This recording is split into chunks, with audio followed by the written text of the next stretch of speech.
हे everyone's, आज की इस वीडियो में हम बहुत ही इंपॉर्टेंट चीज़ के बारे में बात करने वाले हैं। वो है authentication failure, identify and authentication failure attack के बारे में। देखिए, अब मैंने एक पहले वीडियो बनाया था ओवास्प टॉप 10 की नंबर 1 वल्नरेबिलिटी है जो एक्सेस कंट्रोल, वो होता है ऑथराइजेशन, ये होता है ऑथेंटिकेशन। अब अगर आपको ऑथराइजेशन और ऑथेंटिकेशन में अंतर नहीं पता तो मैं सिंपल सा इसे समझाने की कोशिश करता हूँ।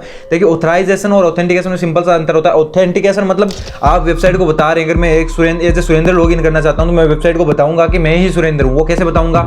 मैं अपने पासवर्ड डालूंगा, उसमें कुकीज़ डालूंगा उसमें कि हाँ ये कुकी है मेरी, ये देख लो मैं ही सुरेंद्र हूँ। या फिर मैं वो लॉगिन करूंगा तो पासवर्ड डालूंगा कि हाँ मेरा ही पास देखो, ये मेरा यूजर नेम, ये मेरा पासवर्ड, मैं ही सुरेंद्र हूँ, मुझे लॉगिन कर दो इसमें। तो ये क्या हो, ऑथेंटिकेशन हो गया। लेकिन ऑथराइजेशन आपको वेबसाइट बताती है आप क्या कर सकते हो क्या नहीं कर सकते। आप अपनी प्रोफाइल जो है उसको एडिट कर सकते हो, ये आपके पास ऑथराइज है या आप उसके लिए ऑथराइज हो, लेकिन आप दूसरे की प्रोफाइल को अपडेट नहीं कर सकते आप, तो उसके लिए क्या आप ऑथराइज नहीं हो। तो ऑथराइजेशन क्या होता है? आपको वेबसाइट बताती है आप क्या कर सकते हो क्या नहीं कर सकते हो, वो सब ऑथराइजेशन होता है। तो ऑथराइजेशन के लिए एक्सेस कंट्रोल अवेलेबिलिटी जो ओवास्प टॉप 10 पे 1 पे आती है, तो मैंने ओवास्प टॉप 10 पे 1 पे से लेकर 6 तक सारे वीडियोस बना रखे हैं। आपने अगर वो नहीं देखा तो मेक श्योर आप करें कि वो सारे देख लीजिए। आपके लिंक डिस्क्रिप्शन में मिल जाएगी। ओवास्प टॉप 10 की जो वल्नरेबिलिटीज है उनकी आपको ओवास्प टॉप 10 की मैंने प्लेलिस्ट बना रखी है, उसकी लिंक आपको डिस्क्रिप्शन में मिल जाएगी, आप उसे जाकर चेक कर सकते हैं। आज का जो वीडियो है वो है ऑथेंटिकेशन पे कि आखिर ऑथेंटिकेशन काम कैसे करता है, ऑथेंटिकेशन में कैसी वल्नरेबिलिटीज हो सकती है, ऑथेंटिकेशन में क्या क्या वल्नरेबिलिटीज हो सकती है जो एक वेबसाइट में पाई जाती है। रियलिटी में बहुत सारी रिपोर्ट ऐसी हुई है जिनमें ऑथेंटिकेशन वल्नरेबिलिटी पाई गई है,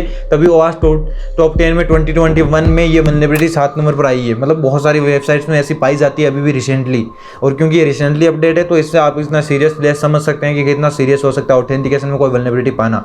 और अगर आप इसे रिपोर्ट करते हैं तो बहुत सारे बग्स बहुत सारा रिवॉर्ड आपको मिल सकता है। सो देखिए, इसे समझने की कोशिश करते हैं। सबसे पहले देखिए ऑथेंटिकेशन मतलब क्या बता दिया मैंने कि ऑथेंटिकेशन मतलब क्या कि आप एज ए यूजर आपको बताते हैं कि हाँ मैं ही वो यूजर हूँ जो लॉगिन करना चाहते हैं। आप वो पासवर्ड के थ्रू बता सकते हैं, या फिर आपके ब्राउजर में जो कुकीज है उनके थ्रू बता सकते हैं, या फिर उस वेबसाइट का कुछ और तरीका हो सकता है, या अपना फोन नंबर डालिए OTP आएगा उसके थ्रू बता सकते हैं। बहुत सारे तरीके होते हैं ऑथेंटिकेशन के, वो होता है। लेकिन अब ऑथेंटिकेशन फेलियर क्या होता है? जब वेबसाइट आपको सही से ऑथेंटिकेट नहीं कर पा रही है, मतलब उस टाइम पे अगर आप किसी और यूजर की थ्रू अगर लॉगिन कर पा रहे हैं, अगर किसी और यूजर के थ्रू कुछ एक्शन कर पा रहे हैं ऑथेंटिकेशन में, इसका मतलब वो सही से ऑथेंटिकेट नहीं कर रही है आपको, आप किसी और की तरह यूजर की तरह लॉगिन कर पा रहे हैं। इसका क्या मतलब? ऑथेंटिकेशन फेलियर हो गया है, उनका ऑथेंटिकेशन सिस्टम सही से काम नहीं कर रहा। उसमें बहुत सारी चीज़ें हो सकती है। जो ऑथेंटिकेशन फेलियर में बहुत सारी चीज़ें हैं जो काम करती है। जैसे समझते हैं पहले, जैसे मान लीजिए कुकीज़ है, कुकीज़ इंप्लीमेंटेशन बहुत ख़राब है उनका। जैसे कुकीज़ को क्या कर रहा है, आपका यूजर नेम दे रहा है और साथ में कुछ ऐसी एड्रेस जो आपके साथ जो पब्लिकली अवेलेबल है उसको करके कंबाइन करके कुकीज़ बना रहा है। तो वैसा क्या अटैकर क्या कर सकता है? यूजर नेम की जगह अटैकर जो अपने विक्टिम है जिसको आप हैक करना चाहता है उसका यूजर नेम डाल सकता है उसमें, और जो भी डिटेल पब्लिकली अवेलेबल है सबसे करके बेस 64 में इनकोड किया और फेस से दूसरे अपनी जो ब्राउजर उसमें डालेगा तो उसका अकाउंट हो सकता है खुल जाए।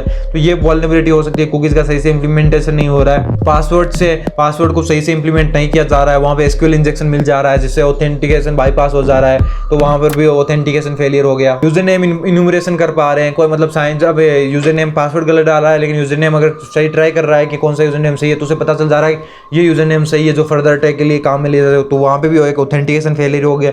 ये भी एक ऑथेंटिकेशन फेलियर, ऐसा नहीं होना चाहिए। यूजर नेम इन्यूमरेट नहीं कर पा रहे, नहीं कर पाने चाहिए आपको। या फिर ऐसा हो सकता है कि आप पासवर्ड ही डालें लेकिन यूजर नेम गलत डाल रहे हैं तो आपको बता रहा है कि यूजर नेम रॉन्ग है।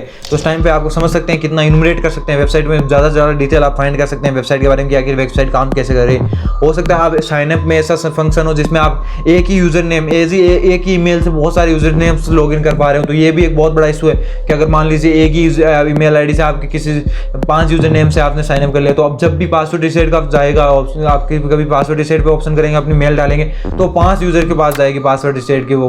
तो इससे आप समझ सकते हैं कितना बहुत सारे यूजर क्रिएट कर पा रहा है, तो आपके वेबसाइट पे डाटाबेस में फिल कर देगा आपको। तो ये भी एक ऑथेंटिकेशन फेलियर है। तो इन सब सारे के ऑथेंटिकेशन फेलियर होते हैं। साइनअप में लॉगिन फेज होता है, ब्रूट फोर्स कर पा रहा है, कोई ऑथेंटिकेशन फेलियर है। कोई ऐसी चीज़ मिल रही है उसको बाईपास कर पा रहा है, और OTP बाईपास होता है जिसमें मैंने वीडियो बना रखा है, उसको आप चेक कर सकते हैं कि आखिर वो एक ऑथेंटिकेशन फेलियर है कि कैसे ऑथेंटिकेशन सही से इंप्लीमेंट नहीं किया है और OTP बाईपास हो जा रहा है। OTPs आपको रिस्पॉन्स में दिख रहे हैं, रिस्पॉन्स मैनिपुलेशन कर पा रहे हैं वो ऑथेंटिकेशन की जगह। तो ये सब कहाँ पे होता है? ऑथेंटिकेशन फेलियर होता है, मतलब ऑथेंटिकेट सही से नहीं कर पा रही वेबसाइट।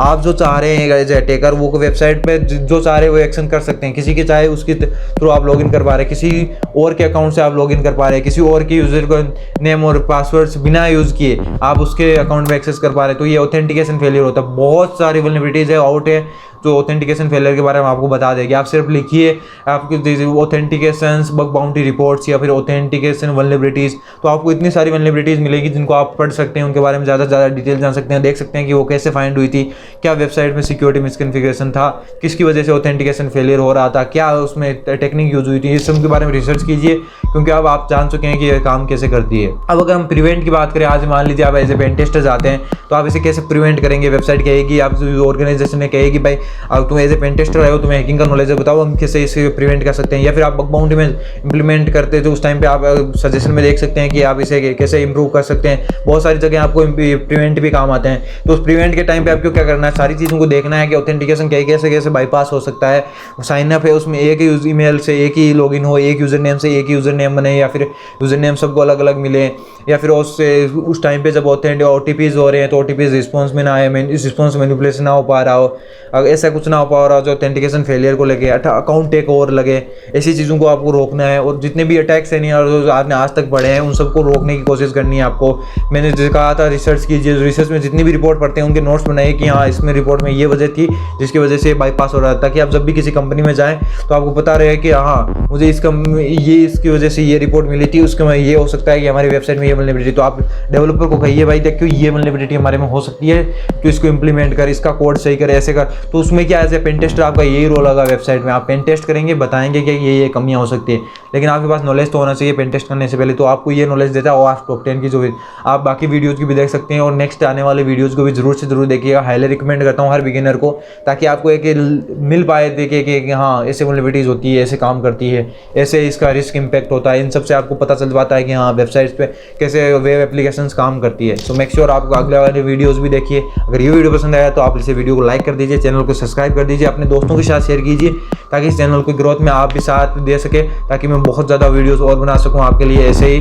तो आप सब्सक्राइब कर लीजिए, शेयर कीजिए इस वीडियो को जितना ज़्यादा हो सकता है। कमेंट में अपने सजेशन बताइए कि मैं अपने वीडियोज़ को कैसे इंप्रूव कर सकता हूँ। कोई नया वीडियो बनाने का सजेशन हो सकता है, और भी बहुत सारे सजेशन जो आप देना चाहें वो दे सकते हैं। I will meet you next time, till then keep learning and keep hacking.